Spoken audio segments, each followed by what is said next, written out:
மதீத் 45 நபிகள் நாயகம் அவர் வந்துட்டு சொல்லியிருப்பாரு, எப்பவுமே sleep at your right side and நீ குப்புறப்படுத்தி தூங்காத. அது வந்து சாத்தான் தூங்குற மாதிரியா. ஒரு பெரிய ப்ரேயர் பண்ணுற இடத்துல மசூதியில் நிறைய பேர் தூங்கிட்டு இருந்தாங்களாம். அப்போ அல்லாஹ் வந்துட்டு குப்புறப்படுத்தி தூங்குங்களா அடித்து எழுப்புனாராம், நீ இப்படி தூங்கக்கூடாது, கடிந்து கொள். ஹராம்னு சொல்லுவாங்க முஸ்லீம்ஸில். ஹராம்னா அது கடவுளுக்கு பிடிக்காத ஒரு செயல், அவர் வெறுக்கிற ஒரு செயல் செய்யறது ஹராம். குப்புறப்படுத்தி தூங்குறது ஹராம். நின்றுட்டு தண்ணி குடிக்கிறது ஹராம், உட்காந்து தண்ணி குடிக்கணும். ஆனால் அதெல்லாம் சயின்ஸ் இருக்குது தெரியுங்களா. நான் உட்காந்து தண்ணி குடிச்சின்னா என்னோட தண்ணி வந்து இப்படி போகும்போது கால்லேருந்து சர்க்குலேஷன் ஃபாஸ்ட்டாக வயிற்றுக்கு வராது. நின்றுட்டு குடிக்கும் போது உடம்பு இம்பேலன்ஸ் ஆகுது. சின்ன சின்ன சயின்ஸ். பரவாயில்ல, ஒரு நாள் நின்று குடிக்கிறேன், ரத்தம் வந்தால் வந்துட்டாலும் சொல்லக்கூடாது. நபிகள் நாயகம் இன்னொரு விஷயம் சொல்லியிருக்காரு குரானில், ஒவ்வொரு இவங்களும் ஃபாலோ பண்ணுற விஷயம், ஜன்னல் ஓரத்தில் தூங்கக்கூடாது, வாசப்படிக்கு நேராக தூங்கக்கூடாதுன்னு. நான் வந்து இதில் என்ன இருக்கும், ஜன்னல் ஓரத்தில் தூங்கினா சோ வாட் அப்படின்னா 2 விஷயம் இருக்குது.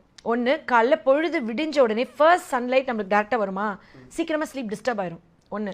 இன்னொன்று, ஜன்னலை திறந்து வச்சு தூங்குவோமா, அப்போ வந்து நம்மளுக்கு குளிர்ந்த காற்று வாடை காற்று பட்டு நம்மளுக்கு அஃபெக்ட் ஆகும். அந்த காலத்தில் வந்து ஃபேன் ஏசி கிடையாது இல்லையா.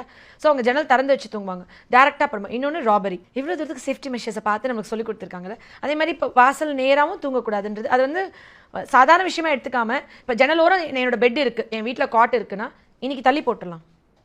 அது வந்து நிச்சயமாக என்னோட ஸ்லீப் பேட்டர்னை டிஸ்டர்ப் பண்ணும். 3 ஸ்டேட் ஆஃப் ஸ்லீப் இருக்குது. நான் படுத்த உடனே ஃபஸ்ட்டு 90 மினிட்ஸ் நல்லா ஆழ்ந்த தூக்கம் போவேன், அப்புறம் மிட் ஸ்லீப், அப்புறம் ரேப்பிட் ஐ மூமெண்ட் ஸ்லீப். அதாவது கண்ணு ஆடிட்டே இருக்கும், கனவு நிலையில் இருப்போம் விதிகாலையில். அந்த டைமில் இந்த ரேப்பிட் ஐ மூமெண்ட் ஸ்லீப் வந்து ஒருத்தவங்களுக்கு தொடர்ந்து 3-4 நாளுக்கு ஒழுங்காக தூங்காமல் கண்ணை மூடின மாதிரியே இருக்குது, ஆனால் நான் தூங்கவே இல்லை, எனக்கு ஓடிட்டே இருக்குது, சுற்றி இருக்க சத்தம் கூட கேட்குது அப்படின்னு ரேப்பிட் ஐ மூமெண்ட் ஸ்லீப்.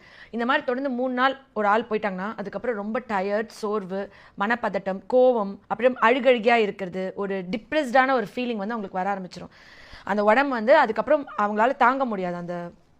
அந்த தூக்கமின்மையோட பேட் எஃபெக்ட்ஸ் அவங்களால பியர் பண்ண முடியும். ரூமில் லைட் எரியலாமா, 0 வாட்ஸ் லைட் எரியலாமா, எரியக்கூடாதா, அது என்ன கலரில் எரியணும், இது எல்லாருக்கும் கன்ஃபியூஷன் இருக்குல்ல. இந்த ரூம் வந்து ப்ளூ லைட் இருக்கக்கூடாது, குண்டு பல்ப் வந்து ப்ளூ லைட் இருக்கக்கூடாது, ரெட் அண்ட் எல்லோ லைட் இருக்கலாம். Light red R yellow light இருக்கலாமா. லைட் வந்துட்டு சின்ன 0 வாட்ஸ் லைட். ஏன் அப்படின்னு சொன்னா, அந்த காலத்துலலாம் பூச்சிகள் வரும், இல்லை குழந்தைங்க வந்துட்டு நைட்டில் வந்து உச்சா போயிட்டாங்கன்னா, இல்லைன்னா நம்ம வந்து அவங்க சப்போஸ் அவங்க மேலே கால் போட்டோன்னா, இந்த மாதிரி ப்ளூ லைட் அந்த குழந்தையோட தூக்கத்தை ரொம்ப டிஸ்டர்ப் பண்ணும். இந்த ப்ளூ லைட் எதில் தெரியுங்களா அதிகமாக இருக்குது, இந்த குண்டு பல்பை விட 1000 மடங்கு நம்ம யூஸ் பண்ணுற மொபைல் ஃபோனில் இருக்குது. இது ஏற்றுக்கிட்டாலும் ஏற்றுக்காட்டாலும் இந்த 3 வருஷத்தில் இந்த லாக்டவுனில் குழந்தைங்க கண்ணு பவர் காண்டி டாக்டர் கிட்ட போனவங்க, என் குழந்தைக்கு கண்ணு பவர் இருந்துச்சு, என் குழந்தை கண்ணாடி போடணுமா, எங்கள் பரம்பரையிலே யாருமே கண்ணாடி போடலையே அப்படின்னு அழுத பேரண்ட்ஸ் என்கிட்ட சாலிடாக ஒரு 60% கூடியிருக்காங்க.